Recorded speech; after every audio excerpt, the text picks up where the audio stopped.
ఈ ఎంసెట్ లేదా ఎఫ్సెట్లో మంచి ర్యాంక్ రాని విద్యార్థులకు బెస్ట్ ఆల్టర్నేటివ్ సిఏసీఎంఏ కోర్సులు అడ్మిషన్లు జరుగుతున్నవి. నమస్కారం గురువుగారు. శ్రీమాత్రేనమ్మ. గురుగారు, మనకి ఏరువాక పూర్ణిమ వస్తుంది కదండి. అవునమ్మా. మరి ఏరువాక పూర్ణమికి ఉన్న విశిష్టత ఏంటి? ఈ రోజు ఏం చేయాలంటారు అసలు? తప్పకుండా తెలియజేస్తున్నాము. ముందుగా ప్రేక్షకులందరికీ శ్రీమాత్రే నమః, శ్రీ గురుభ్యో నమః. నమస్తే అస్తు మహామాయే శ్రీపీఠే సురపూజితే శంఖచక్ర గదాహస్తే మహాలక్ష్మీ నమోస్తుతే. ఏరువాక పౌర్ణిమ, దీనిని వట సావిత్రి పౌర్ణిమ అని కూడా పిలుస్తూ ఉంటారు. ఈ పౌర్ణిమ భర్త యొక్క ఆయు ప్రమాణాన్ని పెంచుకోవడానికి, భర్త యొక్క ఆయుష్కు ఎలాంటి భంగం కలగకూడదని ప్రతి ఒక్క గృహిణి స్త్రీలు ఆచరించేటటువంటి పౌర్ణిమ ఈ యొక్క ఏరువాక పౌర్ణిమ, వట సావిత్రి పౌర్ణిమ అని పిలుస్తూ ఉంటాం. ఈ పౌర్ణిమ రోజున ముఖ్యంగా స్త్రీలందరూ మర్రి చెట్టుని పూజిస్తూ ఉంటారు. అలాగే ఆ మర్రి చెట్టుకి ప్రదక్షిణ చేసి దానికి తోరణం చుడుతూ ఉంటారు, అంటే దారం చుడుతూ ఉంటారు. ఈ దారం చుట్టడం ఏంటి అంటే కనుక బంధనం వేసినట్టు. పూర్వకాలంలో సతీ సావిత్రి యొక్క భర్త యొక్క ప్రాణాలు తీసుకుని వెళ్ళిపోతున్నటువంటి యమధర్మరాజుని ఆపడానికి సతీ సావిత్రి ఎన్నో రకాలైన ప్రయత్నాలు చేసింది.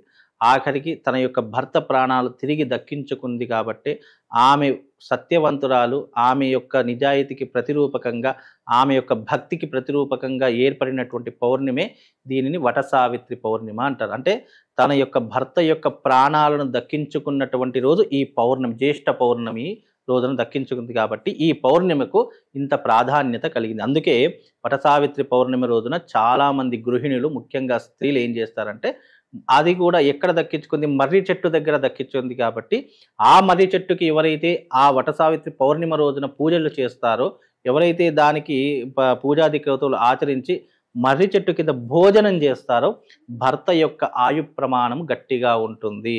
అపమృత్యు సంకేతాలు, అపమృత్యు దోషాలు ఉన్నటువంటివి ఏవైతే ఉన్నాయో భర్తకు, అవన్నీ కూడా తొలగిపోతాయి. అలాగే ఆయు ప్రమాణముతో పాటు ఈ యొక్క వట సావిత్రి పౌర్ణిమను ఏ స్త్రీలైతే మర్రి చెట్టుని పూజించి ఆ మర్రి చెట్టు కిందనే మనం భోజనం చేస్తామో ఆ కుటుంబం ఎప్పుడూ కూడా రోగాలు లేకుండా ఆయుర్వృద్ధితో ఉంటుంది అని శాస్త్ర ప్రామాణికము. అందుకే ఈ వట సావిత్రి పౌర్ణిమ రోజున మర్రి చెట్టుని పూజించాలి. అలాగే ఆ రోజున పరమేశ్వరుణ్ణి, విష్ణుమూర్తిని తప్పకుండా ఆరాధన చేయాలి. ఆ రోజున ఎవరైతే పరమేశ్వరుణ్ణి, విష్ణుమూర్తిని ఆరాధన చేస్తారో వాళ్లకు ఇహపర సుఖములే కాకుండా శీఘ్రముగా కైవల్య ప్రాప్తి కూడా కలుగుతుంది అని శాస్త్రవచనం. ఈ వట సావిత్రి పౌర్ణిమ రోజున ఏదైతే ఈ పౌర్ణిమ ఉందో, ఏరువాక పౌర్ణిమ, ఆ రోజున గ్రామం దాటకూడదని శాస్త్రము. ఇప్పుడంటే టెక్నాలజీ పెరిగిపోయింది, అందరూ కార్లు బండ్లు వేసుకుని వెళ్తారు. కానీ ఆ రోజున గ్రామం దాటకూడదు. ఇంట్లో ఉన్నటువంటి స్త్రీలు అక్కడ ఆ రోజున అదే ఊళ్ళో ఉండి మరుసటి రోజు గ్రామం దాటాలని శాస్త్రమట. అందుకే ఎవరైనా పుట్టింటికి వెళ్ళినా, ఎవరైనా తమ ఊర్లకు వెళ్ళినా ఆ రోజున గ్రామం దాటి బయటకు పంపించేటటువంటి వారు కాదట. ఎందుకంటే గ్రామం అవతలి వైపులో యమధర్మరాజు కొలువై ఉంటాడట. ఆ ఒక్కరోజు గ్రామం దాటారా ఆ రోజున ఏదో ఒక ఇబ్బంది జరుగుతుంది అని శాస్త్ర ప్రామాణికం చెప్పడం జరిగింది. అంటే ఎవరు కూడా ఊరు దాటరు, ఇంకా దాటకూడదు అని లేదు, మగవాళ్ళు లేదు, మగవాడు ఆడవాళ్ళు. ఎందుకంటే ఆడవాళ్లే కదా ప్రత్యేకంగా ఆ రోజున పూజ చేసేటటువంటిది. ఆడవాళ్ల చేతులే భర్త యొక్క ఆయు ప్రమాణం ఉంటుంది. అందుకే స్త్రీలు ఆ రోజున, అంటే మామూలుగా ఇప్పుడు అత్తింటికి వెళ్ళినటువంటి స్త్రీ పుట్టింటికి రావాలి, ఏదైనా పండగ పబ్బలకు రావాలంటే పండగ పూట పంపించకూడదని శాస్త్రమట.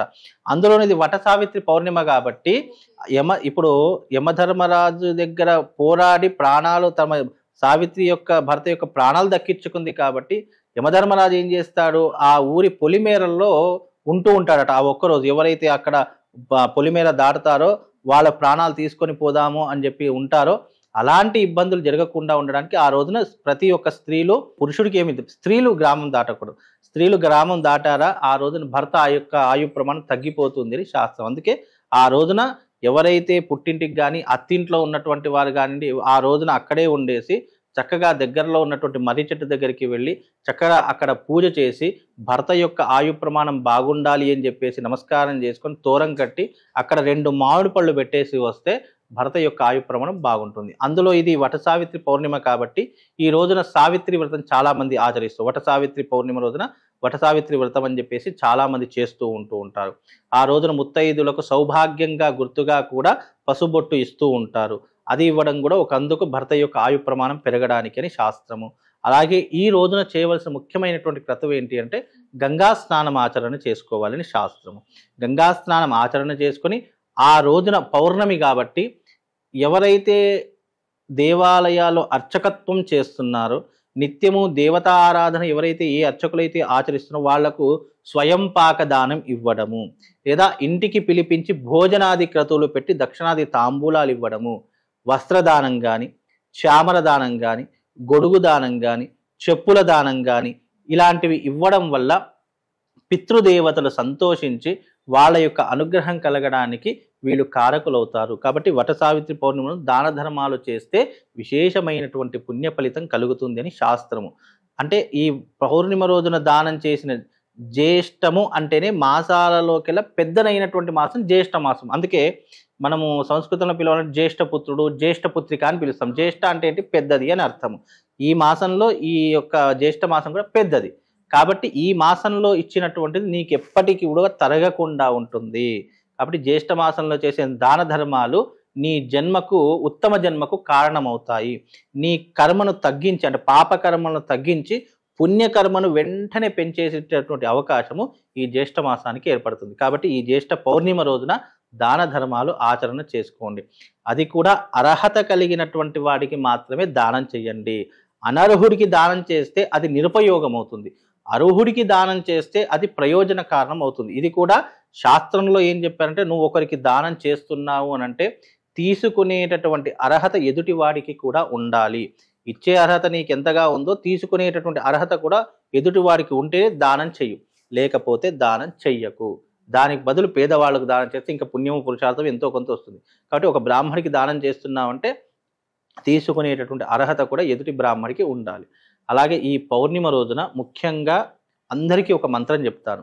ఆ మంత్రం చదువుకోవడం ద్వారా, అందులో ఈ పౌర్ణమి రోజున మాత్రమే ఆ మంత్రం చదువుకుంటే ఎవరైతే ఆర్థిక సమస్యలతో బాధపడుతున్నారో, ఎవరైతే అప్పుల సమస్యలతో బాధపడుతున్నారో, ఉద్యోగం రావట్లేదు, వివాహం కావట్లేదు అనుకున్న ప్రతి ఒక్కరూ కూడా ఓం శ్రీం హ్రీం క్లీం శ్రీం హ్రీం క్లీం అనేటటువంటి మంత్రాన్ని చదువుకోండి. ఈ బీజాక్షరాల మంత్రం ప్రభావం వల్ల ఉద్యోగం లేనటువంటి వారికి ఉద్యోగం, వివాహం కానటువంటి వారికి వివాహము, ఐశ్వర్యం లేనటువంటి వారికి ఐశ్వర్యము, అప్పులు ఉన్నటువంటి వారికి అప్పుల సమస్యలన్నీ క్లియర్ అయిపోతాయి. ఎక్కడ చేయాలి? మళ్ళీ మర్రి చెట్టు దగ్గర నీడలోనే చేయాలి. ఎక్కడ పడితే అక్కడ చేస్తారంటే కుదరదు. ఆ రోజున భూమి మీద అతి శక్తివంతంగా మారేటటువంటి వృక్షం ఏదైనా ఉంది అంటే అది మర్రి చెట్టు అని శాస్త్రము. ఆ రోజున ఆ మర్రి చెట్టు ఏమవుతుందంటే అత్యంత శక్తివంతంగా మారిపోతుంది. మహాశివరాత్రి రోజున శివుడికి ఎంత శక్తి ఉంటుంది అని మనం విశ్వసిస్తామో, వట సావిత్రి పౌర్ణిమ రోజున మర్రి చెట్టుకి ప్రాణశక్తి వస్తుందట. ఆ మర్రి చెట్టులో పరమేశ్వరుడు, విష్ణుమూర్తి ఇద్దరు కొలువై ఉంటారట ఆ రోజున. కాబట్టి ఆ రోజున ఎవరైతే ఆ చెట్టు నీడలో ఓం శ్రీం హ్రీం క్లీం, ఓం శ్రీం హ్రీం క్లీం అనేటటువంటి మంత్రాన్ని ఉచ్చరిస్తారో మీకు అనుకున్నటువంటి కోరిక తొందరగా నెరవేరడానికి మీకు మన పరమేశ్వరుడు, విష్ణుమూర్తి ఇద్దరు కూడా అనుగ్రహిస్తారట. కాబట్టి ఈ మంత్రాన్ని మర్రి చెట్టు నీడలో చేసుకోండి, మీ ఇష్టకామ్యార్థులన్నీ తొందరగా నెరవేరుతాయి. కానీ అంత బాగుంది, కానీ మర్రి చెట్టు మనకి చాలా కష్టం, అరుదుగా ఉంటుంది కదండి. అయ్యో, చాలా చెట్లు. ఇప్పుడు మర్రి చెట్టు అంటే ప్రతి ఒక్క దేవాలయంలో ఉంటుంది. మర్రి చెట్టు ఉంటుంది, రావి చెట్టు ఉంటుంది, వేప చెట్టు ఉంటుంది, అన్ని దేవాలయాల్లో ఉంటాయి. దేవాలయాలు లేకపోతే పల్లెటూర్లలో అనుకోండి మనకు చాలా మట్టుకు కనిపిస్తాయి. సిటీలో అనుకోండి కంపల్సరీగా ఏదో ఒక దేవాలయంలో మర్రి చెట్టు ఉంటుంది. మర్రి చెట్టు ఉంటుంది, లేదంటే మర్రి చెట్టు ఊడలు ఉంటాయి, లేదంటే మర్రి చెట్టు ప్లస్ రావి చెట్టు కలిసినటువంటి కూడా ఉంటూ ఉంటాయి. లేదు అని అంటే కనుక మనకు ఎక్కడైనా మర్రి చెట్టు చూసుకొని ఆ ప్రదేశంలో కూర్చొని చేసుకున్నా సరిపోతుంది అనేది. అంటే ప్రామాణిక అట్లా పూర్వకాలంలో అట్లా లేదు కదమ్మా. ప్రతి దగ్గర మర్రి చెట్లు ఉండేటటువంటి చక్కగా పూజ చేసేటటువంటి వాళ్ళు ఇప్పుడు కూడా దొరుకుతున్నాయి. కానీ కొంతమంది చూస్తే ఏమనుకుంటారో అనే భయంతో చేయనటువంటి వాళ్ళు కొంతమంది ఉన్నారు. అది ఇక్కడ చేస్తే ఏదో ఎవరైనా ఏమైనా అనుకుంటారనేటటువంటి భయంతో చేయనటువంటి వాళ్ళు కూడా చాలా మంది. భయము మనిషిని ఎంత దిగజారుస్తుంది అంటే ఎవరో ఏదో అనుకుంటారని వీడు చేయకుండా మానేస్తాడు. అప్పుడు నష్టం ఎవరికి? వీడికే అవుతుంది. కాబట్టి మన లైఫ్ మనం బాగుండాలంటే ఎవరో ఏదో అనుకుంటారని నువ్వు అక్కడ ఆగిపోకుండా ఉంటే నీ జీవితం ఎప్పటికైనా ముందుకు వెళుతుంది. మన జీవితం మన కోసం బాగుపడడం కోసం చేస్తున్నాం, అది మనం ఆలోచన చేసుకోవాలి. ఇప్పుడు ఈ మంత్రం చేస్తే నేను బాగుంటాను అని చెప్పి నువ్వు ఎప్పుడైతే అనుకుంటావో అప్పుడు నీ జీవితాన్ని ఎవరు ఆపరు. కాబట్టి అలా చేసుకోవాలి. ఎవరో ఏదో అనుకుంటారు, అయ్యో ఇక్కడ నేను చూసుకుంటే ఉన్నవాడో లేనివాడో నాకు తెలిసినవాడు వచ్చి ఏదో అనుకుంటాడేమో అని ఎప్పుడు కూడా ఎక్కడ డ్రాప్ అవుట్ అవ్వకూడదు. అలా అయ్యారంటే నీ జీవితం అక్కడే ఆగిపోతుంది. అంతే. అలాగే స్త్రీల సౌభాగ్యం గురించి ఇంకా చిన్న చిన్న ఏ కోరికలు ఏవైతే అవును. ఉంటాయో అవన్నీ కూడా నెరవేరుతాయి ఈ పర్టికులర్ రోజున అని చెప్పేసి మాకు తెలియజేసినందుకు ధన్యవాదాలు. శ్రీమాత్రే.